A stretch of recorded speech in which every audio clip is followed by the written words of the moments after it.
Unexpected arrivals, the Council convenes. The crystal chambers of the Galactic Council Station gleamed under the light of 3 distant suns. Ambassador Zethrak of the Kelvari Federation adjusted his ceremonial robes as he prepared to present the quarterly trade proposals. Around him, representatives from 47 different species filled the massive amphitheater, their various forms creating a tapestry of galactic diversity. The session had been peaceful, routine even, focused on mining rights in the outer spiral and shipping regulations for biohazardous materials. The Council's ancient traditions demanded order, respect, and above all, the presentation of diplomatic vessels in pristine condition.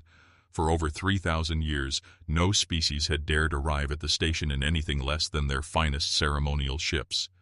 It was a matter of respect, of showing the galaxy that your civilization valued peace above all else. The arrival that changed everything. The first sign something was wrong came from the station's traffic control. Junior Controller Plix, a young Tertian with spotted blue skin, stared at her displays in confusion.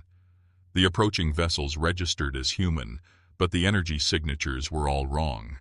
These ships pulsed with the residual heat of recent weapons discharge, their hulls scarred by combat that should have been impossible in civilized space. Admiral Sarah Chen stood on the bridge of the battleship Defiance, watching the Council Station grow larger through the fractured viewport. Behind her, the scattered remnants of humanity's 5th Fleet limped toward what they hoped would be sanctuary. Every ship bore the marks of their desperate flight from the Kepler system. Blast craters, twisted metal, and worse things that she tried not to think about. "Admiral," Lieutenant Commander Torres spoke quietly, "the Council is requesting we dock at the ceremonial bay. Should we clean up first?" Chen shook her head, her jaw set in determination. "No, they need to see what we've seen. They need to understand what's coming." The entrance. The council chamber fell silent as the massive doors opened. Instead of the expected diplomatic procession, Admiral Chen walked in alone, her combat armor still bearing the stains of recent battle. The powered exoskeleton hummed with barely contained energy, and the assembled delegates could smell the acrid smoke that clung to her gear. Behind her, a small team of human Marines took positions by the entrance, their weapons powered down but visibly ready. Ambassador Zethrak rose from his seat, his multiple arms gesturing in the formal greeting pattern. "Admiral Chen, while humans are always welcome in this chamber, your arrival is irregular. The Council was not informed of any scheduled human attendance." His voice carried the careful politeness of a diplomat who sensed something was terribly wrong. Chen's response cut through the chamber's formal atmosphere like a blade. 3 days ago, the Kepler colonies went dark. All 7 worlds, 15 billion souls, gone in 6 hours. She activated her armor's holographic projector, filling the air above the assembly with images that made hardened warriors flinch. The revelation. The footage showed scenes of devastation that defied understanding. Cities reduced to twisted metal and organic matter. Defense stations torn apart by weapons that seemed to consume matter itself. But worse than the destruction were the attackers. Creatures that looked like they'd been assembled from nightmares. Biomechanical horrors that moved with predatory intelligence. "The Void Hunters have returned," Chen announced, her voice carrying across the now silent chamber. The name hit the assembly like a physical blow. Species that had forgotten their own ancient histories suddenly remembered bedtime stories their grandparents had whispered in dark corners. Tales of monsters that came from the spaces between stars, feeding on entire civilizations before vanishing into the cosmic night. Counselor Brix of the Hegemony Coalition slithered forward, his gas-filled environmental suit hissing. "Impossible. The Void Hunters are mythology, stories to frighten children. Our ancestors drove them into extinction 5 millennia ago." Chen's laugh held no humor. "Your ancestors drove them into hiding. We found their nest." Evidence of horror. The hologram shifted, showing the human fleet's desperate discovery. In the void between the Kepler system and the galactic rim, they'd found it. A structure the size of a small moon, pulsing with organic machinery and birthing new horrors by the thousands. The Void Hunters hadn't been destroyed. They'd been preparing, growing, evolving their hunger into something far worse than their ancestors had faced. They hit our colonies to test current galactic defenses, Chen continued, her words measured and cold. Every engagement was recorded, analyzed, transmitted back to their hive mind. They know our weapons, our tactics, our weaknesses. The attack on Kepler was just the beginning. The chamber erupted in chaos. Representatives shouted in dozens of languages, demanding proof, calling for verification, insisting this had to be some kind of human deception. Chen stood unmoved in the center of it all, letting them process what she'd shown them. The human stand. High Counselor Vexter raised his staff, the ancient symbol calling for order. Admiral Chen, these claims are extraordinary. The Council requires more than combat. Footage and damaged ships. How do we know this isn't some elaborate human stratagem to gain military support for your expansion programs? Chen's response was to remove her helmet, revealing a face marked by 3 days of non-stop combat. Because we're already dying to stop them. She gestured to her Marines and they stepped forward, each one bearing visible wounds, their armor telling stories of desperate battles. My fleet lost 60% of its ships buying time for the evacuation transports. Captain Morrison died holding the line at Kepler Prime. Commander Patel sacrificed her entire squadron to destroy a Void Hunter breeding vessel. The human survivors weren't seeking glory or recognition. They were refugees from a war the galaxy didn't want to believe was happening. Chen activated another hologram, showing the route the Void Hunters would likely take through galactic space. Every major trade route, every populated system, every center of civilization lay directly in their path. The warning. They're coming, Chen said simply. Not in years or decades. They'll reach the core worlds in 18 standard days. Every ship they capture makes their fleet stronger. Every world they consume feeds their growth. This isn't a human problem anymore. It's a galactic extinction event waiting to happen. The silence that followed was deafening. Representatives who had spent their careers debating trade disputes and territorial boundaries suddenly faced the reality that their entire civilization hung in the balance. Some species began quiet evacuations of their home systems. Others demanded military assessments of their defense capabilities.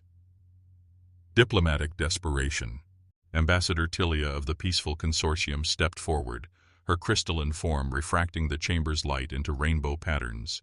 Even if we accept your claims, Admiral, what would you have us do? Our fleets are scattered across the galaxy, focused on commerce protection and border patrol. We have no experience with threats of this magnitude. Chen's response revealed the depth of human preparation. We've been studying their tactics for 72 hours straight. They're predictable in some ways, adaptable in others, but they have weaknesses. Their hive mind structure creates communication delays across vast distances. Their bioships need constant feeding, making them vulnerable during extended campaigns. Most importantly, they've never faced a united galactic defense. She displayed tactical analyses, weapon effectiveness studies, and strategic recommendations that her surviving officers had compiled during their retreat. The humans hadn't just run from the Void Hunters. They'd studied them, learned from them, prepared counter-strategies even while their worlds burned. The choice. The final moments of the first session crystallized around a simple question posed by Chen. You can choose to believe we're lying and maintain your peaceful illusions until the Void Hunters arrive at your doorstep. Or you can trust that sometimes the universe produces threats that require every species to stand together or fall separately. The Admiral's words echoed through the chamber as delegates realized they faced a choice that would define not just their own species' survival, but the future of consciousness itself in their galaxy. Chen had arrived with blood-stained ships not as a sign of human aggression, but as proof of human sacrifice. Her fleet hadn't come seeking conquest. They'd come warning of extinction. As the session adjourned, emergency communications flooded through the Council's networks. Home governments demanded explanations, military commanders requested battle readiness assessments, and across 47 different worlds, leaders faced the terrifying possibility that an ancient nightmare had returned to finish what it started 5,000 years ago. Preparation for truth. Chen and her surviving officers were escorted to emergency quarters while the Council's verification teams began the process of confirming her claims. Deep space monitoring stations were redirected toward the coordinates she'd provided. Scientific vessels prepared for the dangerous journey to examine the Void Hunter nest. Military analysts began reviewing their defense capabilities with the grim understanding that they might soon face their greatest test. The Admiral stood at her quarters viewport, watching the various alien ships docked at the station. Some were already preparing to depart, their crews unwilling to remain at what might become a target. Others seemed to be calling for reinforcements, their captains apparently taking the threat seriously. But most remained stationary, their crews probably still debating whether the human warnings were real. The cost of denial. As night fell across the station's rotation cycle, Chen received reports from her intelligence officers. Several outer colonies had gone silent in the past few hours. Deep space sensors were detecting movement in previously empty sectors. The Void Hunters weren't waiting for the galaxy to decide whether they were real. They were continuing their advance. The first part of humanity's desperate gambit was complete. They'd delivered their warning, shown their evidence, and demonstrated their willingness to sacrifice everything to protect not just their own species, but all sentient life in the galaxy. Now came the harder part, convincing 47 different civilizations to abandon thousands of years of peaceful coexistence and prepare for a war unlike anything they'd ever imagined. Chen closed her eyes and tried to rest, knowing that tomorrow would bring either the beginning of the greatest alliance in galactic history or the start of its final chapter. Outside her window, the stars continued their ancient dance, unaware that something hungry was moving between them, approaching with the patience of a predator that had waited 5 millennia for its next meal. The blood on her ships was just the beginning. The battle for unity. Dawn of decision. The second day of the emergency council session began with devastating news. 3 more human outposts had fallen during the night cycle, their automated distress beacons transmitting final moments of desperate resistance before cutting to static. Admiral Chen stood before the assembled delegates, her armor now cleaned, but her expression darker than before. The evidence was mounting, but so was the resistance from species who preferred comfortable denial to terrifying truth. High Counselor Vexter opened the session with formal protocol, but his voice betrayed the tension that had gripped the station overnight. Admiral Chen, our long-range sensor arrays have confirmed unusual activity in several sectors you identified. However, some delegates question the interpretation of this data. The Kelvari's diplomatic training struggled against the growing weight of evidence. Political resistance. Counselor Varys of the Merchant Alliance rose from her platform, her 6 arms gesturing and peeing. The turns of formal objection. We cannot restructure our entire civilization based on unclear sensor readings and human military footage. The economic disruption alone would affect trillions of beings. There must be alternative explanations for these incidents. Chen's patience, worn thin by 3 days of combat and loss, finally cracked. Alternative explanations? You want alternatives? She activated her holographic projector again, but this time the images weren't from past battles. They were live feeds from human reconnaissance drones, showing Void Hunter fleets advancing through the Perseus Arm, consuming everything in their path. The chamber watched in horrified silence as entire asteroid mining operations were devoured by biomechanical swarms. Freighter convoys vanished into writhing masses of organic machinery. Defense stations built to withstand conventional warfare were simply absorbed, their materials and crew transformed into more Void Hunter vessels. The volunteers' sacrifice. Captain Marcus Rodriguez stepped forward from among Chen's officers. The Marine commander had lost his left arm during the evacuation of Kepler-7, but he moved with the confident stride of someone who'd found his purpose. Counselors, I volunteer to take a single ship into the advanced swarm. Install whatever recording equipment you need. If I don't come back, you'll have your proof. The offer stunned the assembly into silence. Here was a human offering to fly directly into certain death simply to convince them that the threat was real. Ambassador Tilia's crystalline form sparkled with agitation. Captain, that would be suicide. No single vessel could survive contact with forces of that magnitude. Rodriguez smiled grimly. That's exactly the point. When my ship is torn apart on live broadcast to every world in the galaxy, maybe your people will stop debating and start fighting. Live transmission. 6 hours later, the entire galactic communication network focused on a single transmission. Captain Rodriguez piloted the light cruiser Valiant toward a Void Hunter scout formation near the Rigel system. Every major population center in 47 different stellar nations watched as the lone human ship approached the advancing swarm. The Void Hunters moved like a disease through space, their bioships pulsing with predatory hunger. As the Valiant closed distance, the alien formation shifted, surrounding the human vessel with fluid precision. Rodriguez's voice remained steady as he narrated what he saw. Their ships are alive, definitely biological. The hulls are breathing. Energy readings suggest they're powered by some kind of organic fusion process. The first attack came without warning. Tentacle-like weapons erupted from the nearest Void Hunter, wrapping around the Valiant's hull. But Rodriguez was ready. "Now," he whispered into his communicator, and the cruiser's hidden payload detonated. The explosion took out not just his ship, but 7 of the alien vessels, proving that the Void Hunters could be hurt, could be killed. Galactic awakening. The transmission ended in static, but its impact reverberated across the galaxy. Captain Rodriguez had died as he lived, proving that courage could triumph even in hopeless situations.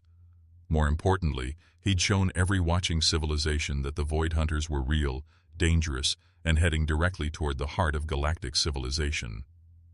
The council chamber erupted in activity as representatives received emergency communications from their home governments.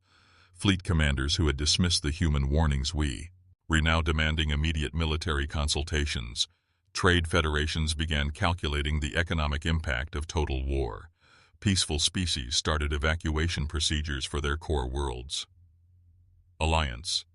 Born from necessity, Admiral Chen addressed the transformed assembly with quiet authority. "Captain Rodriguez died to give us this chance. Don't waste his sacrifice on political games. The Void Hunters are already adapting to our weapons based on what they learned from consuming our colonies. Every hour we delay makes them stronger." The response came from an unexpected source. Fleet Commander Axios of the warrior caste Dominion stepped forward, his massive armored form dwarfing even the largest human marines. "The Dominion pledges its fleets to this fight. Our ancestors' stories spoke of the great hunger that devoured stars. We thought them legends. We were wrong." One by one, other species added their commitment. The Crystalline Consortium offered their advanced shield technology. The Hegemony Coalition provided manufacturing capabilities that could produce warships at unprecedented speed. Even the peaceful meditation collectives offered their psychic abilities to disrupt Void Hunter communications. Preparation for war. The next 18 hours transformed the Council Station from a diplomatic meeting place into the galaxy's greatest military headquarters. Human tactical experts worked alongside alien engineers, sharing knowledge that each species had developed in isolation. The combined technological capabilities created possibilities that no single civilization could have achieved alone. Chen found herself at the center of unprecedented cooperation. The Kelvari's energy manipulation technology, combined with human targeting systems, created weapons of devastating precision. Tertian biotechnology, merged with human medical knowledge, produced healing systems that could keep warriors fighting through injuries that should have been fatal. The enemy approaches. Deep space monitoring stations began reporting massive movement in the void between galaxies. The Void Hunters weren't coming as scattered raiders anymore. They were arriving as a coordinated invasion force. Billions of bioships organized into a pattern that suggested intelligence far beyond what any single species possessed. The hive mind that controlled them had learned from 5,000 years of dormancy, evolving strategies specifically designed to counter the technological advances of galactic civilization. Admiral Chen studied the tactical displays with growing respect for their enemy. They're not just predators anymore. They've become something worse. They're farmers, and we're the crop they've been waiting to harvest. United we stand. The final scene of preparation showed the combined fleet assembling near the galactic rim. Human destroyers flew alongside Dominion battleships. Crystalline defense platforms positioned themselves near hegemony manufacturing vessels. Species that had barely maintained diplomatic relations were now sharing their most closely guarded military secrets. Chen stood on the bridge of her flagship, surrounded by alien officers who had volunteered to serve under human command. The irony wasn't lost on her. Humanity, the youngest species in the Council, had become the rallying point for the galaxy's defense, not because they were the strongest, but because they'd been willing to bleed first. The calm before storm, as the United Fleet moved toward its intercept position, Cheech, and transmitted a final message to the Council station. To every world listening, remember what we're fighting for. Not territory, not resources, not political advantage. We're fighting for the right of consciousness to exist in this universe. The Void Hunters want to reduce us all to biomass for their expansion. Today we prove that some things are worth dying to protect. The massive combined fleet, representing every major civilization in the galaxy, prepared to face an enemy that had devoured entire galactic clusters in the distant past. They flew toward certain battle with the knowledge that failure meant the end of everything they'd built together over thousands of years of peaceful cooperation. Behind them, the Council station's lights dimmed as non-essential systems were shut down to power the massive communication arrays. Every world in the galaxy would witness what happened next. Either they would see the birth of a new age of galactic unity forged in the fires of desperate battle, or they would watch the final transmission from their greatest defenders before the darkness consumed everything. The Void Hunters were coming, but they would not find the scattered, peaceful civilizations they'd left behind 5,000 years ago. They would face humanity's fierce determination backed by the combined strength of 47 species, who had finally learned that some enemies required everyone to stand together or fall alone. Admiral Chen checked her weapon one final time and prepared to show the galaxy what humans meant when they said, "Never again."